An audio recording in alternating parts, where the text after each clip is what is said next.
Hello बच्चों, let's see the question. हमारे पास क्वेश्चन क्या गिवन है।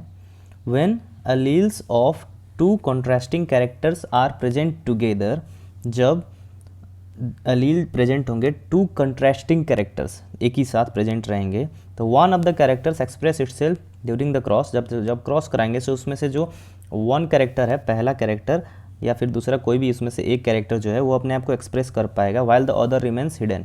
इसमें से दूसरा हिडन ही रिमेन रहेगा, ठीक है, वो हिडन ही रह जाएगा, वो एक्सप्रेस नहीं कर पाएगा डोमिनेंट के सामने। तो ये डोमिनेंट और रिसेसिव वाला केस है यहाँ पे, ठीक है। तो अब ये क्वेश्चन हमारा स्टेटमेंट गिवन है। अब इस स्टेटमेंट के बेसिस पे हमें बताना है कि ये गिवन ऑप्शन में से कौन से लॉ का स्टेटमेंट है ये, ठीक है। तो एज वी नो दैट, हम इसको अच्छा से समझ ले तो ये क्या किस वाले लॉ को एक्सप्लेन कर रहा है। ये लॉ ऑफ डोमिनेंस को एक्सप्लेन कर रहा है, क्योंकि लॉ ऑफ डोमिनेंस में ही ये होता है कि जब दो एलील रख लेते हैं जो कि कॉन्ट्रास्टिंग कैरेक्टर्स का होता है, तो उसमें से अगर हेट्रोजाइगस है, ठीक है, हेट्रोजाइगस गैमेट ले लेते हैं, हेट्रोजाइगस कंडीशन, तो उसमें जो डोमिनेंट है वही अपना कैरेक्टर को शो कर पाएगा और रेसेसिव कैरेक्टर अपना शो नहीं कर पाएगा in front of dominance allele, ठीक है। तो ये हमारा स्टेटमेंट जो है वो लॉ ऑफ डोमिनेंस को फॉलो करता है।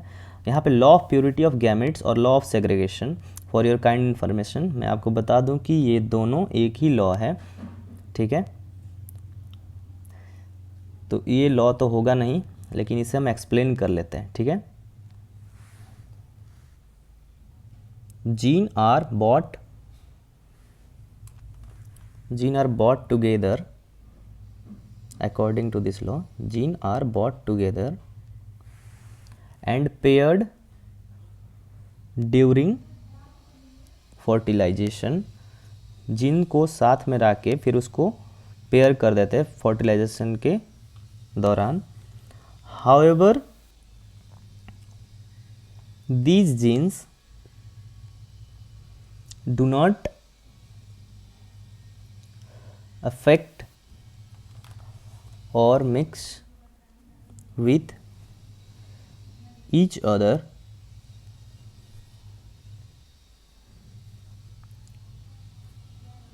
though they have become paired, ठीक है।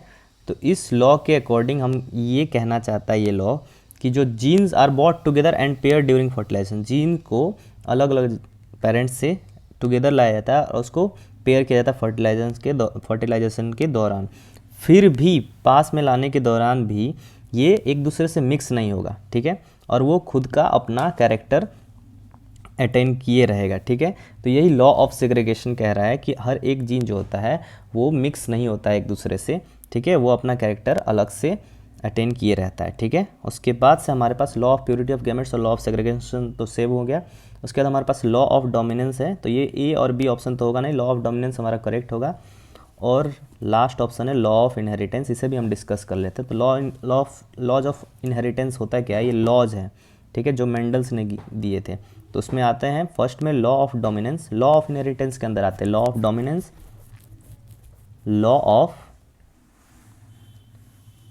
सेग्रीगेशन जिसे हम law of purity of gametes भी कहते हैं, और थर्ड है हमारे पास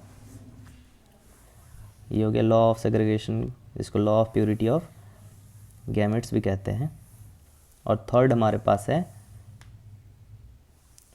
law of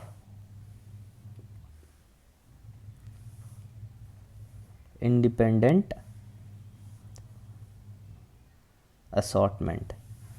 So this is our final answer, option C is correct answer. Hope you have understand it well. Best of luck.